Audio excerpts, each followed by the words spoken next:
చూస్తున్నాను, గుట్టుగా దాచుకోలేను, డబ్బే కొట్టి చెప్పలేను.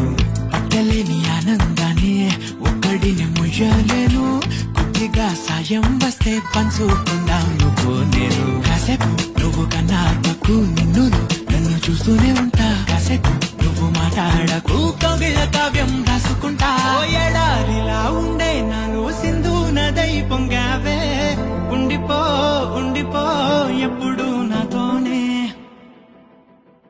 హొయ్యా రే హొయ్యా రే హొయ్యా హొయ్యా